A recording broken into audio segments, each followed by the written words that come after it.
Hello mga traders, kumusta po kayo? Welcome sa ating channel. Sa video naman natin ngayon, pag-aralan natin ulit ang galaw ng market, no?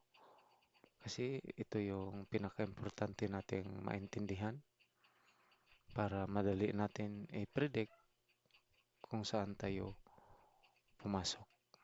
So, una, kailangan nating obserbahan ang level. I-confirm natin ang level bago tayo pumasok. Okay?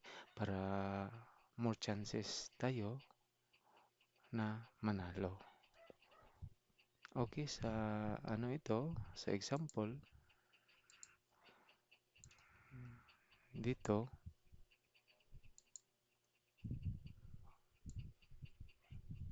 trend line niya.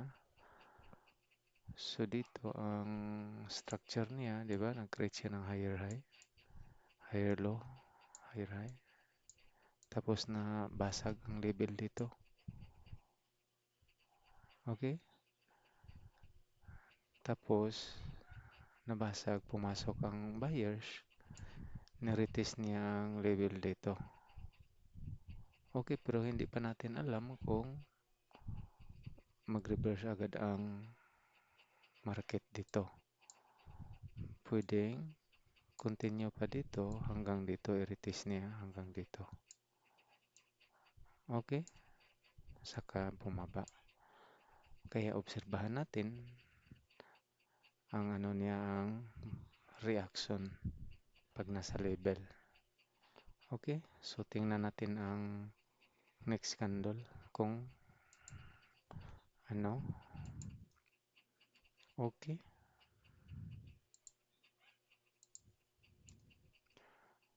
Inverted hammer. So dito level. So dito may level, di ba? 2 times siyang nag-reverse dito. Level. So, tapos dito, ni-respect, meaning, pag pumasok ulit ang dito, ang price, mag-close ang dito, ang candle. So, opportunity natin ito. Pag bumalik ang presyo dito at mag-close, exactly dito. Kasi confirm na strong level ito. Dalawang beses, tapos pumasok agad ang seller. So, confirm na ito na level, na strong level. Holding point ito. Okay? Tapos, tingnan muna natin ang next candle ko kasi wala pa tayong opportunity. Okay? Okay. Red candle again.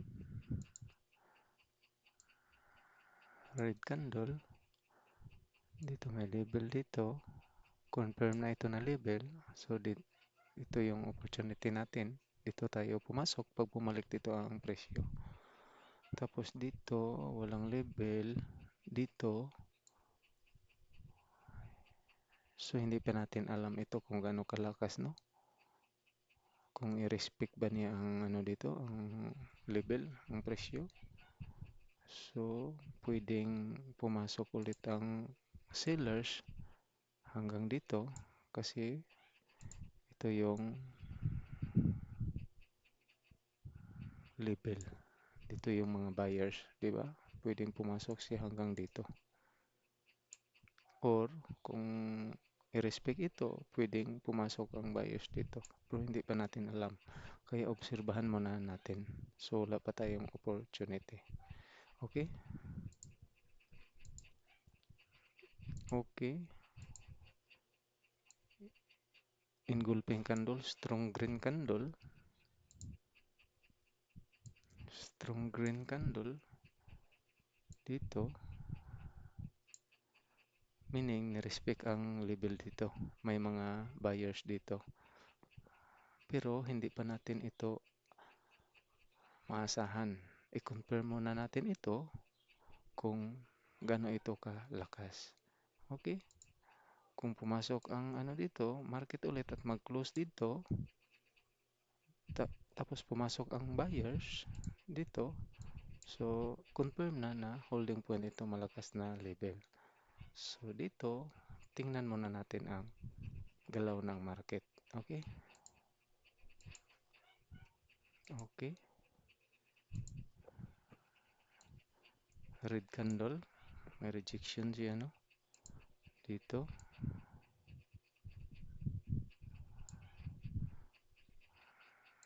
Dito. May rejection dito. May gap siya. So, hindi pa natin alam, no? Wala pa rin tayong opportunity. Okay? So, pwedeng pumasok ulit ang ano dito, buyers hanggang dito. So, dito ang opportunity natin. Ito na level, nito tayo pumasok. Okay? Tingnan natin ang next candle. Okay. Green candle.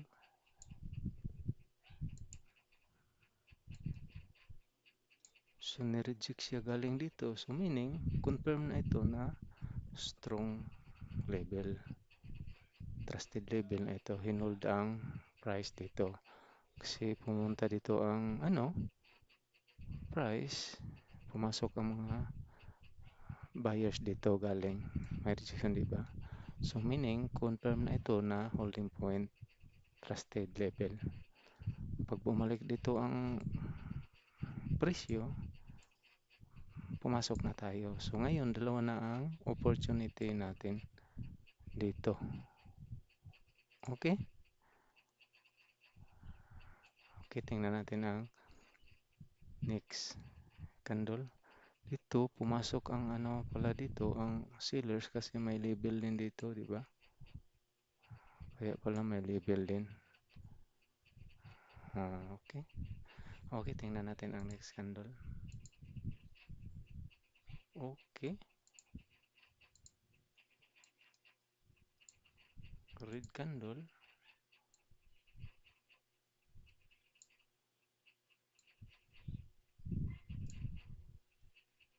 So, dito ang label. Na-break niya. So, may label din dito, di ba?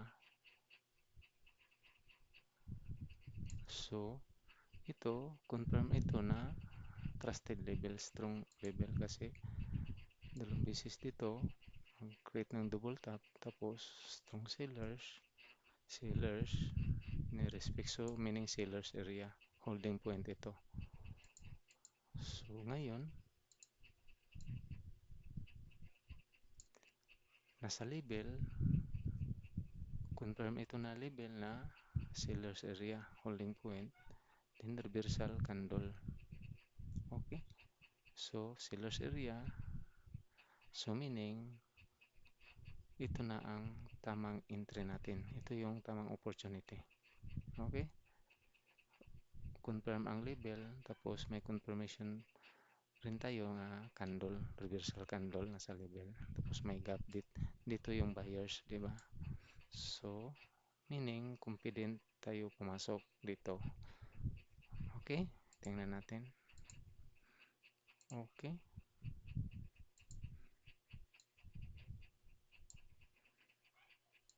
Dito, level, sellers area.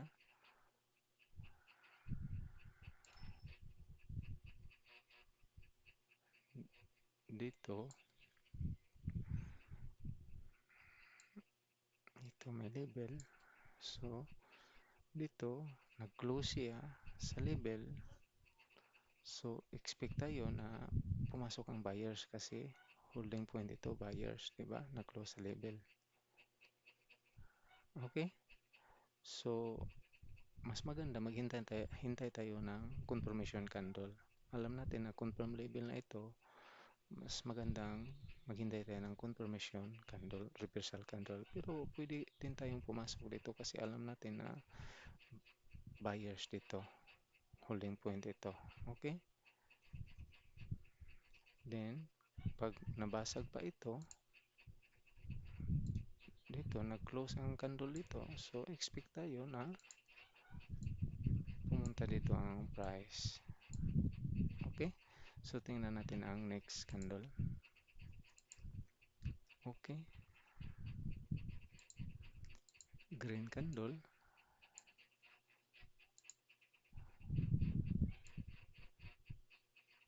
green candle, nag-close sa level, di ba? Nag-close siya sa level. So, seller's area. So, dito, pwede tayong pumasok dito agad kasi alam natin na seller's area. Holding point ito. Nandito yung sellers, nandito yung buyers. Pero mas maganda, maghintay tayo ng confirmation candle. Okay?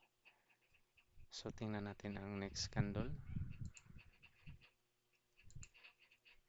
Red candle, reversal candle, di ba? Reversal candle siya, nasa level. Okay? Reversal candle, nasa level. So, dito, confident tayong pumasok kasi alam natin na holding point ito, seller's area, reversal candle, tapos dito yung buyers, may gap dito. Okay? Pero pag pumasok ang price dito, nabasag ito na level, so expect tayo na i-retest ang price hanggang dito. Okay? Kasi holding point din ito. Saka, bumaba ang price hanggang dito. Okay?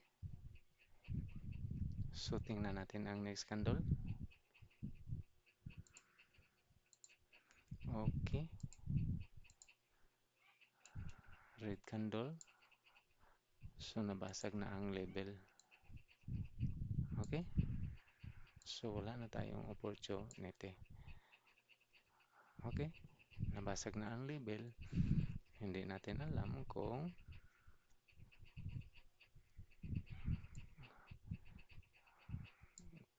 i-retest ni hanggang dito, pumunta ang price dito, hanggang dito, kasi may label din dito, di ba? Tapos, pumasok ang buyers, mabasag din ito. Pag mabasag ito, expect tayo na paangat na ang presyo. Okay? So, kung mabasag ito, then pumasok ulit, peak breakout yun. Diba? So, kailangan no, ganun lang no, ang ano natin, ang pag-intindi sa market sa galaw niya. Pag mabasag na ang level, so, wala na tayong opportunity. Mag-expect tayo na pababa na ang presyo pag mabasag na. Okay? Pero, pag mabasag, then pumasok ang buyers dito, 'di ba? Kung mabasag ito, mabasag dito ang presyo, mabasag, then pumasok ang buyers dito. So meaning peak breakout ito. Tumuloy hanggang dito. Okay? Hanggang dito. Kasi may level din dito. Okay? So expect tayo na mag-reverse dito ang market pag mag-close dito. Pero pag mabasag din ang ano dito, presyo, so expect tayo na dito. Angat ng presyo hanggang dito. Pag mag-close dyan, so expect tayo reversal. Okay? Pag mabasag, expect tayo na aangat na ang presyo. Okay? Ganun lang yun ang ano ang galaw ng market. So kailangan intindihin natin kung saan nabasag ang level. Kung saan siya kukuha ng support. I-retest niya ang level. Magbibigay yan ng sign sa atin, mga rejection or engulfing candle. So malalaman natin ang reaction pag mag-reverse ang market. So ito yung pinaka-importante, no? Ito yung pinaka-base no nga maintindihan natin ang galaw ng market. Kung saan siya patungo, ang direction niya. Okay? At ang importante dito, Maghintay tayo ng tamang opportunity. So, i-confirm muna natin ang level, saka tayo pumasok. Pag confirm na, so meaning kung pwede tayong pumasok kasi alam natin na trusted level, holding point, strong level. Okay? Sana no may napulot naman kayong kunting aral dito no sa video na ito o kung nagustuhan niyo, paki-like, share and subscribe. Maraming salamat sa panonood and happy